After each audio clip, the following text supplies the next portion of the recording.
Hello' মাই dear friends, আজি আকৌ এটা নতুন ভিডিঅ'লৈ সকলোকে স্বাগতম জনাই আৰম্ভ কৰিবলৈ ওলাইছোঁ।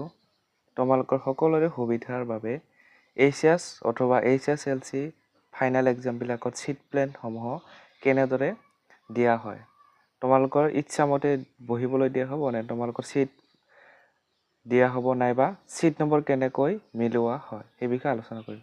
তোমালোকে হয়তো ইতিমধ্যে এডমিটসমূহ পাইছা আৰু এই এডমিটসমূহৰ তোমালোকৰ তাতে দিয়া থাকিব ৰোল আৰু নাম্বাৰসমূহ দিয়া থাকিব। তাৰপিছতে হল নাম্বাৰ দিয়া থাকিব নাইবা ৰুম নাম্বাৰ দিয়া থাকিব। তাৰপিছতে চোৱা, ধৰি লোৱা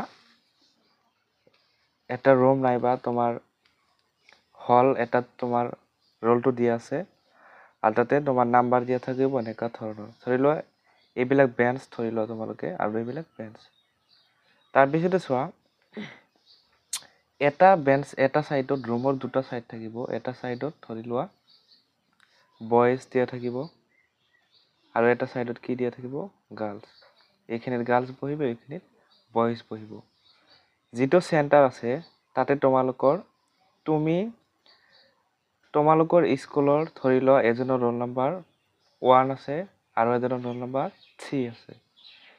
মানে তোমালোকৰ স্কুলৰ ষ্টুডেণ্টখিনি 1, 2, 3, 4 এনেকুৱা ধৰণে থাকিব আৰু বেলেগ স্কুলৰ ল'ৰাখিনি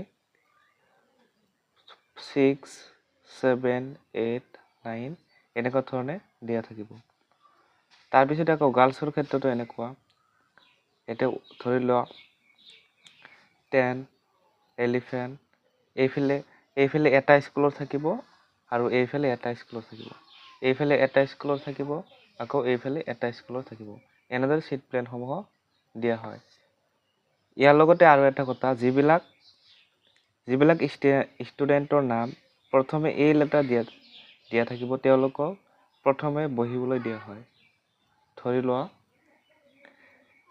ইয়াতে কিবা এটা নাম আছে, প্ৰথম লেটাৰটো এ দি ষ্টাৰ্ট হোৱা নামবিলাক তোমালোকৰ প্ৰথম বেঞ্চত বহিবলৈ দিয়া হয়। প্ৰথম নাইবা ছেকেণ্ড নাইবা থাৰ্ড তেনেকুৱা, মানে ফাৰ্ষ্ট টাইম বহাৰ চান্স থাকে। এই লেটাৰবিলাক তাৰপিছত ধৰি লোৱা বি আহিব, তাৰপিছত চি আহিব, এনেধৰণে তোমালোকৰ ছিট প্লেনসমূহ দিয়া হয়। ঠিক আছে। আকৌ তোমালোকে ভাবিব পাৰা যে ইয়াত আমি দুজনে একেলগে বহিব পাৰিম নে? ধৰি লোৱা তোমাৰ ইচ্ছামতে, তাৰমানে তুমি তোমাৰ ইচ্ছামতে বহিব পাৰিবানে নাই, সেই ক্ষেত্ৰত কিন্তু তোমালোকে বহিব নোৱাৰা। ধৰি লোৱা ইয়াতে ছিট নাম্বাৰ দিয়া থাকিব, সেইমতেহে বহিব লাগিব। ঠিক আছে। কিছু ক্ষেত্ৰত এনেকুৱা হয়, ধৰি লোৱা হঠাতে পৰি যাব পাৰি। যেনে ইংলিছ এক্সামৰ দিনাখন তোমালোকে মই যেনেদৰে কৈছোঁ তেনেদৰে বহিব লাগিব। ধৰি লোৱা ইয়াতে চিৰিয়েলভাৱে এ বি এনেকুৱা ধৰণৰ লেটাৰ ছিষ্টেম আহে। ইয়াৰ লগতে নাম্বাৰ ছিষ্টেমো থাকে। ধৰি লোৱা চিৰিয়েল নাম্বাৰ যাব, মানে তোমালোকৰ স্কুলৰ এনেদৰে বহিব লাগিব। আকৌ যিখন বেলেগ স্কুল থাকিব তোমাৰ লগতো বেলেগ স্কুলত থাকিব। আকৌ তুমি ইয়াতে বহিবা, তোমাৰ লগতো বেলেগ স্কুলত থাকিব। তুমি ইয়াতে বহিবা, তোমাৰ লগতো বেলেগ স্কুলত থাকিব। তেনেকুৱা। তাৰপিছতে চোৱা, ইংলিছ এক্সাম নাইবা এল্টাৰনেটিভ আৰু এছামিছ এক্সামৰ দিনাখন মানে যিবিলাক কমন ছাবজেক্ট আছে কম্পালচাৰী, সেইবিলাক এক্সাম দিয়াতে তোমালোকৰ এনেকুৱা ধৰণৰ পৰিস্থিতি হয়, যিটো মই অলৰেডি কৈছোঁ যে তোমাৰ লগৰটো বেলেগ স্কুলত দিয়া থাকিব। কিন্তু আকৌ চাবা, ধৰি লোৱা তোমাৰ জিঅ'গ্ৰাফী আছে। এতিয়া জিঅ'গ্ৰাফীৰ ষ্টুডেণ্টটো আৰু ইংলিছৰ নিচিনা নহয়। ইংলিছৰ যদি 100জন ষ্টুডেণ্ট দিছে, জিঅ'গ্ৰাফীত দিব মাত্ৰ 40 বা 50, কাৰণ সকলোৰে জিঅ'গ্ৰাফী নাথাকে, কিন্তু ইংলিছটো সকলোৰে থাকে। সেইবাবে এই 40 এতিয়া কেনেকৈ মিলোৱা হ'ব, তেতিয়া উল্টা পাল্টাকৈ দিয়া থাকে। ধৰি লওক 1ৰ লগত 3 বহিব দিছে, 6ৰ লগত 10 বহিবলৈ দিছে, তেনেকুৱা ধৰণৰ বহিবলৈ দিয়া হয়। তাৰপিছতে আকৌ পৰীক্ষা কিছুমান থাকিব, ধৰি লোৱা ফিজিক্স থাকিব পাৰে, কেমেষ্ট্ৰি থাকিব পাৰে, তেনেকুৱা ধৰণৰ এক্সামবিলাক ধৰি লোৱা এটা ৰুমতে 9জন বা 10জন তেনেকুৱা ধৰণৰ কম ষ্টুডেণ্টৰ ক্ষেত্ৰত সেইটো এনেকুৱা ধৰণৰ হয় যে 10ৰ লগত 12 বহিবলৈ দিছে, তাৰপিছত আকৌ 12ৰ লগত কিমান বহিবলৈ দিছে, 25 বহিবলৈ দিছে, মানে উল্টা পাল্টা দিয়া থাকে। কিন্তু ইংলিছ এছামিছ কম্পালচাৰী ছাবজেক্ট যিবিলাক আছে, 2-3টা এল্টাৰনেটিভ ইংলিছ, এইবিলাক ছাবজেক্ট এনেকুৱা ধৰণে বেছিভাগ থকা দেখা যায়। মানে তুমি আৰু তোমাৰ লগৰটো হ'ব বেলেগ স্কুলৰ, ঠিক আছে।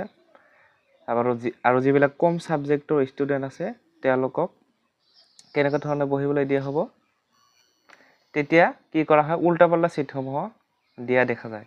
তেনে তুমি তোমাৰ এই লেটাৰতে ষ্টাৰ্ট হ'ব পাৰে, কিন্তু তুমি ফিজিক্স বা কেমিষ্ট্ৰি দিন যে আগতে বহিবা তেনেকুৱা কোনো লিখা নাই। তোমাৰ এই লেটাৰ আৰম্ভ হ'লেও তুমি মাজতো বহিব পাৰা, পিছতো বহিব পাৰা, আগতো বহিব পাৰা। ইয়াৰ কোনো নিৰ্দিষ্ট ঠিক নাই, মানে নিৰ্দিষ্ট নাই যে তুমি আগতে এই লেটাৰ আৰম্ভ হৈছে বুলি এই লেটাৰ আগত বহিব লাগিব, তেনেকুৱা নিৰ্দিষ্ট নিয়ম নাই, ঠিক আছে।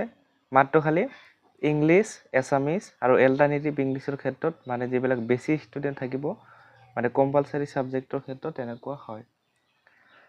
মানে ইংলিছ, এছামিজ আৰু এল্টাৰনেটিভ ইংলিছ আদি দৰ ছাবজেক্টৰ ক্ষেত্ৰত মাত্ৰ ছিট প্লেনছ একেই থাকে। কিন্তু বাকীবিলাক যিবিলাক ইলেক্টিভ ছাবজেক্ট আছে এইবোৰ ছাবজেক্টৰ ক্ষেত্ৰত দিনে দিনে কিন্তু ছিট প্লেন চেঞ্জ কৰা হয়। কিন্তু ইংলিছ, এছামিজ নাইবা এল্টাৰনেটিভ ইংলিছ আদি ছাবজেক্টৰ ক্ষেত্ৰত ছিট প্লেনছ একেই থাকে, চেঞ্জ কৰা নহয়। ইলেক্টিভ ছাবজেক্টৰ ক্ষেত্ৰতহে ছিট প্লেনছ উল্টা পাল্টা কৰি দিয়া হয়।